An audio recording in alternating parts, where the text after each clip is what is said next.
Assalamualaikum warahmatullahi wabarakatuh. Bertemu lagi dengan saya Bu Dewi dalam pelajaran bahasa Indonesia.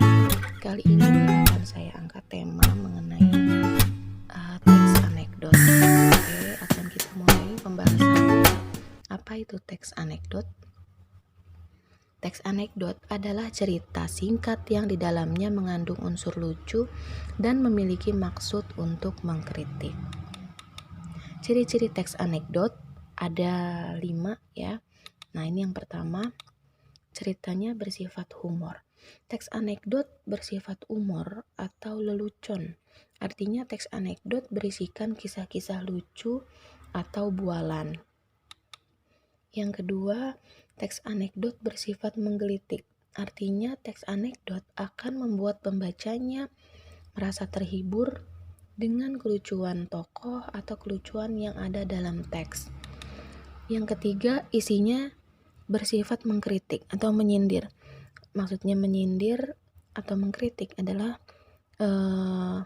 menyindir atau mengkritik sifat atau sikap atau kebijakan yang ada dalam tokoh atau public figure dalam masyarakat.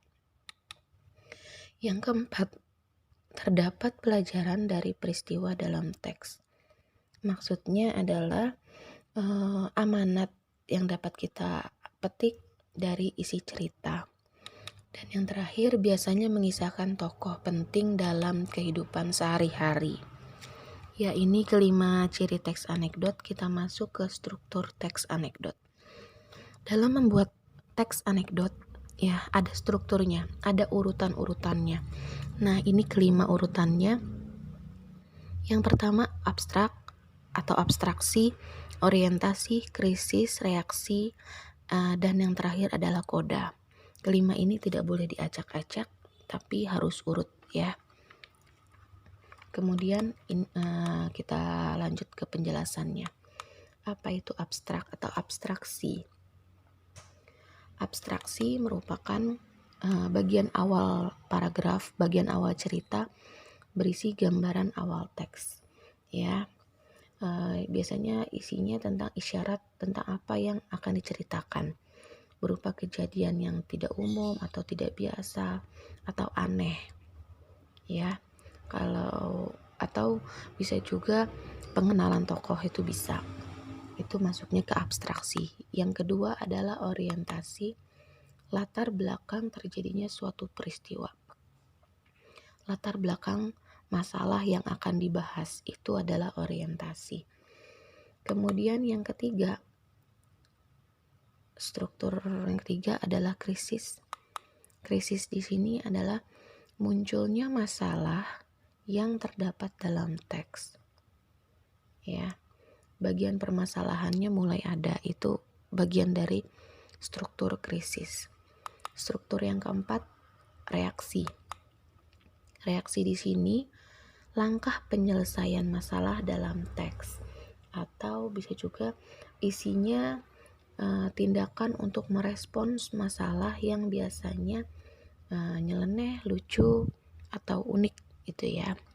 Yaitu bagian dari reaksi. Dan struktur yang terakhir adalah koda. Perubahan yang terjadi pada tokoh, atau bisa juga pelajaran atau amanat yang dapat kita petik dari cerita teks anekdot. Oke, ini pembahasan singkat mengenai teks anekdot. Mudah-mudahan bisa kalian pahami dan bisa bermanfaat untuk masa depan kalian nanti. Jika mungkin ada yang ingin menjadi penulis, nah itu bisa tahu strukturnya, tahu ciri-cirinya seperti apa. Ya, terima kasih atas perhatiannya, telah menonton video pembelajaran saya.